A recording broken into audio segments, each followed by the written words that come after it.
Hello students, welcome to SN academy. आज के class में हम डिस्कस करेंगे वर्बल एनालॉजीज़ के बारे में, उनके प्रीवियस पेपर के क्वेश्चंस और बेसिक पैटर्न और बेसिक कॉन्सेप्ट लेके हम डिस्कस करेंगे। शुरू करते हैं आज का क्लास। पहला मैंने यहाँ पे जो टेबल क्रिएट किया है, यहाँ पे 4 कैटेगरीज मैंने शो किया है वर्बल एनालॉजीज़ के। टोटल 13 क्लासिफिकेशन है वर्बल एनालॉजीज़ के। उनके हम एग्जाम्पल देखेंगे और उसके बाद हम बहुत सारे प्रीवियस पेपर के क्वेश्चंस आज मेरे पास है जो कि मैं आज डिस्कस करने वाली हूँ। स्टार्टिंग में हम 13 types of verbal analogies discuss कर रहे हैं विथ एग्जाम्पल्स। पहला जो है वो है कॉज एंड इफेक्ट। इसका मैं एक एग्जाम्पल दे रही हूँ, like goiter is related to, for example goiter. Question में बोला गया है कि goiter is related to iodine. Goiter is related to iodine, as anemia is related to what? Options है vitamin, blood, iron and weakness. So goiter is caused by the deficiency of iodine. ठीक है, goiter जो होता है वो cause क्या है, iodine के डेफिशिएंसी की वजह से गोइटर होता है। तो एनीमिया किसकी डेफिशिएंसी की वजह से होता है? Options are vitamin, blood, iron and weakness. तो एनीमिया होता है आयरन की कमी से। मैं यहाँ पे लिख सकती हूँ आयरन। ठीक है, इस तरीके से ये कॉज एंड इफेक्ट्स जो है हमारे पास क्वेश्चंस पूछे जाते हैं। नेक्स्ट है subset to a set. Subset to a set का मतलब होता है, फॉर एग्जाम्पल एक चीज़ ऐसा है, आप इसको मान सकते हो कि ये एक सेट है, एक बहुत बड़ा एरिया है और उसके अंदर मैं एक छोटा सा पार्ट को नॉमिनेट करती हूँ। मैं एक छोटे से पार्ट को लेती हूँ और इसको हम बोलते हैं इसका सबसेट। ठीक है, अगर ये पूरा सेट है उसके अंदर एक छोटा सा एरिया को मैं कवर कर रही हूँ तो उसको मैं बोलूँगी सबसेट। तो इसके एक एग्जाम्पल डिस्कस करते हैं। जैसे कि बोला गया है कि page is related to book, page is related to book, then leaf is related to, leaf is related to. तो सेम वे में जैसे कि पेज जो है, एक पेज एक बुक का पार्ट होता है, सिमिलर वे में लीफ किसका पार्ट होता है? ट्री का। तो मैं यहाँ पे लिख सकती हूँ ट्री। तो ऑप्शंस था मेरे पास root, green, tree and forest. तो लीव जो है, पत्ता जो है, वो एक पौधे का पार्ट होता है। इस तरीके से मैं बोल सकती हूँ leaf is a part of tree as page is a part of a book. Next देखते हैं क्वांटिटी एंड यूनिट। एक बहुत इंपॉर्टेंट क्लासिफाई है वर्बल एनालॉजीज के, क्वांटिटी एंड यूनिट। जैसे कि कोई भी क्वांटिटी है, किसी भी चीज़ का एक क्वांटिटी है, वेदर इट इज़ लिक्विड और hard things, what ever it is, आप उसको एक मेजर करने के लिए आप एक यूनिट देते हो। तो इसके रिगार्डिंग क्वेश्चंस पूछे जाते हैं, जैसे कि current is related to ampere. Current, जो करंट है इसका यूनिट है एम्पेयर। ठीक है, इसी तरीके से अगर मैं वेट को रिलेट करूं, वेट, ठीक है, वेट को रिलेट करूं तो ऑप्शंस है scale, pound, commodity and measurement. तो अगर मुझे वेट को मेजर करना हो तो weight is measured on pound. जो 4 ऑप्शन है उसमें से आपको ये देखना है, जैसे करंट को हम एक एम्पेयर में मापते हैं उसी तरीके से हम वेट के लिए हमें क्या क्या हमारे पास ऑप्शन है। मेरे पास था स्केल, डेफिनेटली वेट को हम स्केल पे नहीं मानते। Commodity, definitely not. Measurement, weight already एक मेजरमेंट के बारे में बोला गया है बट ये यूनिट मांग रहे हैं, जैसे कि करंट को एम्पेयर एक यूनिट से मेजर किया गया है। वेट के लिए सही ऑप्शन है पाउंड। अगर आपके पास ये किलोग्राम होता तो हम किलोग्राम को भी टिक कर सकते थे, क्योंकि वेट के अकॉर्डिंग किलो हम मेजर करते हैं। सिमिलरली यहाँ पे था पाउंड, तो मैं इसको पाउंड में ले सकती हूँ। नेक्स्ट है इंस्ट्रूमेंट एंड मेजरमेंट। कोई भी एक इंस्ट्रूमेंट है और इसको हम कैसे मेजर करते हैं, एक एग्जांपल देते तो और इजीली हम समझ सकते हैं। जैसे कि सीस्मोग्राफ, ठीक है, सीस्मोग्राफ एक्चुअली यूज क्यों होता है? अर्थक्वेक के लिए। हाँ, इस seismograph is related to earthquakes. ठीक है, अर्थक्वेक्स। तो सीज्मोग्राफ ऐसा एक टर्म है, ऐसा इंस्ट्रूमेंट है जो कि हम अर्थक्वेक को मापने के लिए यूज़ करते हैं। इन द सिमिलर वे उन्होंने पूछा है थर्मोमीटर, थर्मोमीटर, ठीक है। थर्मोमीटर को हम किस लिए यूज़ करते हैं? ऑप्शंस हैं fever, doctor, temperature, mercury. Thermometer हम फीवर होने के लिए हम यूज़ तो करते हैं, बट मेजर क्या चीज़ को मेजर करते हैं कि हमारे बॉडी टेम्परेचर कितना है। तो जो थर्मोमीटर है उसका बेसिक काम होता है टेम्परेचर को डिफाइन करना, टेम्परेचर को डिफाइन करना। जैसे अर्थक्वेक को डिफाइन करता है सिस्मोग्राफ, ऐसे ही बॉडी टेम्परेचर को मेजर करता है थर्मोमीटर। सो आपके पास जो क्वेश्चंस आते हैं वो बोला जाता है कि seismograph is to earthquake, then thermometer is to what. आपके पास 4 ऑप्शन होते हैं, आपको टिक करना होता है। तो तरीका क्या क्या हो सकता है? या तो कॉज एंड इफेक्ट हो सकता है कि क्या चीज़ की वजह से क्या चीज़ हो रहा है, या फिर सबसेट टू अ सेट, एक प्रॉपर एरिया है उसमें से एक पर्टिकुलर एरिया को बोला गया है, उसी तरीके से आपको दूसरे चीज़ को डिफाइन करना है। थर्ड है क्वांटिटी एंड यूनिट, एक पूरा चीज़ बोला जाता है और उसका एक यूनिट दिया जाता है और सिमिलर वे में आपको दूसरा यूनिट निकालना है। और नेक्स्ट है इंस्ट्रूमेंट एंड मेजरमेंट, किसी एक पर्टिकुलर चीज़ हैपनिंग है उसको मेजर करने के लिए हम क्या चीज़ यूज़ कर रहे हैं और उसी तरीके से हम दूसरा क्या यूज़ करेंगे। तो ये 4 कैटेगरीज थे, cause and effect, subset to a set, quantity and unit, instrument and measurement. देखते हैं कि नेक्स्ट 4 क्लासिफिकेशन क्या है। सो नेक्स्ट देखते हैं worker and tools, sex and relationship, word and synonym and word and antonym. तो ये 4 और अलग क्लासिफिकेशन है वर्बल एनालॉजीज के, जिसके ऊपर क्वेश्चन पूछे जाते हैं। जैसे कि वर्कर एंड टूल, कोई वर्कर होगा, कोई भी डिपार्टमेंट का कोई भी वर्क कर रहा होगा, उसके पास उसके काम के रिगार्डिंग क्या टूल्स होंगे। जैसे कि फॉर एग्ज़ाम्पल एक डॉक्टर है तो उसके पास, फॉर एग्ज़ाम्पल अगर एक डॉक्टर है और वो टूल यूज़ कर रहा है स्टेथोस्कोप, ठीक है, वो यूज़ कर रहा है स्टेथोस्कोप। सिमिलर वे में अगर आपको पूछा जाता है कि पेंटर है, ठीक है, पेंटर है तो वो क्या यूज़ कर रहा होगा। फॉर एग्जांपल पूछ रहा है कि स्केल है, ब्रश है, थर्मोमीटर है और पेपर है, तो वो पेंटर, डॉक्टर जैसे स्टेथोस्कोप यूज़ कर रहा है अपने प्रोफेशन के लिए, पेंटर क्या यूज़ करेगा? Brush for paint, right. So इसको बोला जाता है worker and tools analogies. Next देखते हैं सेक्स एंड रिलेशनशिप। यहाँ पे बेसिकली जो होता है मेल और फीमेल कैटेगरीज को डिफाइन करना होता है। फॉर एग्जांपल अगर मैं बोलती हूँ बुल, ठीक है, बुल के लिए अगर मैं बोलूँगी बुल फॉर मेल, फीमेल में अगर आ गया काउ, ठीक है। सिमिलर वे में अगर पूछा जाता है कि हॉर्स के लिए क्या होगा, हॉर्स के लिए तो क्या हो जाएगा? मेयर, ठीक है।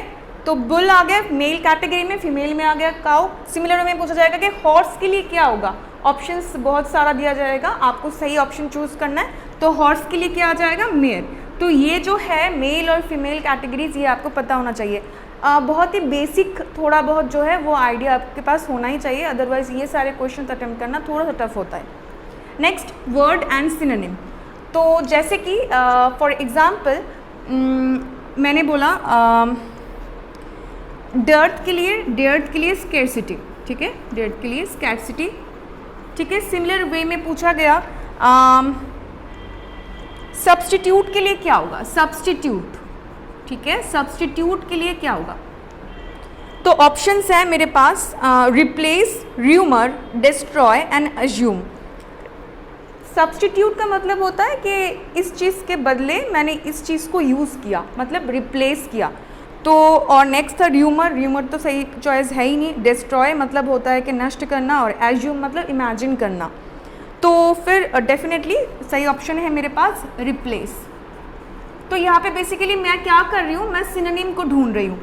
डर्ट के लिए स्कैरसिटी दिया गया था जो कि इसका सिनोनिम था। सिमिलर वे में सब्स्टिट्यूट के लिए मुझे रिप्लेस चूज़ करना था, क्योंकि replace is the synonym of substitute. Next देखते हैं वर्ड और एंटीनिम में एग्जाम्पल लेते हैं। जैसे कि बोला गया है, मैं एकदम सिंपल एक ले रही हूँ।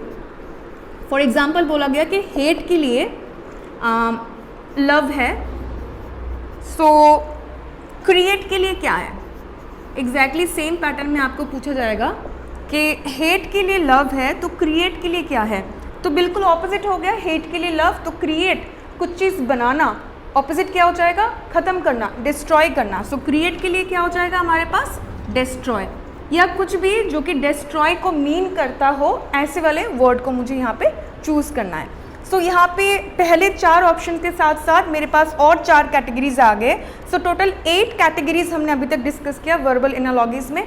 नेक्स्ट और 3-4 और कैटेगरीज है जिसके बारे में अभी डिस्कस करेंगे। सो यहाँ पे जो था हमने डिस्कस किया worker and tool, sex and relationship जहाँ पे मेल और फीमेल कैटेगरीज को देखना है, फिर वर्ड एंड सिनोनिम्स मतलब वर्ड और वर्ड के मीनिंग, और वर्ड एंड वर्ड के ऑपोजिट मीनिंग का रिलेशन।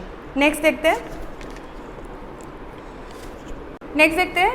नेक्स्ट टर्म है वर्कर एंड वर्किंग प्लेस, मतलब कोई एक वर्कर है और वो कौन से पर्टिकुलर प्लेस से काम करता है, ये ऑप्शन आपके पास रहेगा और सिमिलर वे में मुझे और एक डिकोड करना पड़ेगा। एग्जाम्पल देखते हैं। फॉर एग्जाम्पल अगर आपको बोला गया कि सेलर है, sailor is related to ship, ठीक है, sailor is related to ship. तो पूछा गया कि लॉयर किसके साथ रिलेट होगा, लॉयर, ठीक है। तो सेलर शिप में काम करता है, लॉयर कहाँ पे काम करता है, डेफिनेटली कोर्ट पे काम करता है। तो ऑप्शंस मेरे पास था legal, law, court and ruling. तो ऑप्शन सही ऑप्शन क्या हो जाएगा, कोर्ट। तो सेलर शिप में काम करता है, लॉयर कहाँ पे कर रहा है, कोर्ट में। नेक्स्ट देखते हैं स्टडी एंड टर्मिनोलॉजी। बहुत सारे सब्जेक्ट्स हैं जो जिनको अगर आप स्टडी पे जाओगे तो उसका पर्टिकुलर सब्जेक्ट का नाम आ जाएगा, मतलब टर्म आ जाएगा उस पर्टिकुलर सब्जेक्ट के बारे में। तो एक एग्जाम्पल देखते हैं। फॉर एग्जाम्पल न्यूमिस्मेटिक,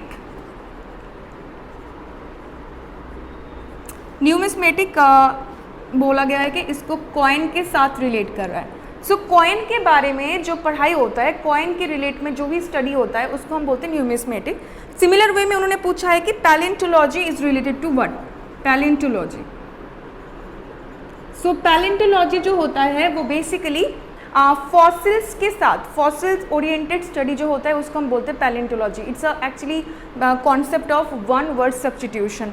आप एक पर्टिकुलर लाइन को एक वर्ड में जब एक्सप्रेस करते हो तो आपको ये सारे टर्म आपके पास आपको सीखने को मिलता है। सो फॉसिल्स के रिलेटेड में जो भी हम स्टडी करते हैं उसको हम बोलते हैं पैलेंटोलॉजी। सो ऑप्शंस मेरे पास था अर्थ, सॉइल, फॉसिल्स एंड स्टोन्स। सो सही आंसर है फॉसिल्स, ठीक है। नेक्स्ट देखते हैं प्रोडक्ट एंड रॉ मटेरियल, मतलब कौन सा प्रोडक्ट बना रही हूँ और क्या चीज़ से बना रही हूँ। जो भी हम चीज़ से उस प्रोडक्ट को बना रहे हैं उसको हम रॉ मटेरियल बोल रहे हैं। तो क्या चीज़ से क्या चीज़ बन रहा है, एक एग्जांपल देखते हैं। For example shoes is related to leather, ठीक है, शूज़ जो है वो लेदर से बनता है। सिमिलर वे में उन्होंने पूछा है कि रबर क्या चीज़ से बनता है, रबर। तो हम सब जानते हैं रबर जो है वो लेटेक्स से बनता है। देखते हैं ऑप्शंस क्या हैं, प्लास्टिक, पॉलीथीन, लेटेक्स एंड चप्पल। तो डेफिनेटली आंसर इज लेटेक्स, ठीक है। तो लेदर से, leather is the raw material of shoes. Similar way में latex is raw material of rubber. Next देखते हैं वर्कर एंड प्रोडक्ट, मतलब अगर मैं कोई भी पर्टिकुलर, जैसे कोई एक पर्टिकुलर एरिया में आप काम कर रहे हो, क्या चीज़ पे, कौन से प्रोडक्ट पे आप काम कर रहे हो, उसमें एक पैटर्न बनता है। For example carpenter, carpenter is related to furniture, ठीक है। कारपेंटर का प्रोडक्ट क्या है, कारपेंटर इज द वर्कर, और प्रोडक्ट क्या है, फर्नीचर। सिमिलर वे में उन्होंने पूछा है कि ब्लैकस्मिथ क्या चीज़ के साथ रिलेट करेगा, ब्लैकस्मिथ, ठीक है। Options are gold, jewellery, shoes and metal, ठीक है। तो ब्लैकस्मिथ, हम जो मेटल के ऊपर काम करते हैं उनको हम ब्लैकस्मिथ बोलते हैं।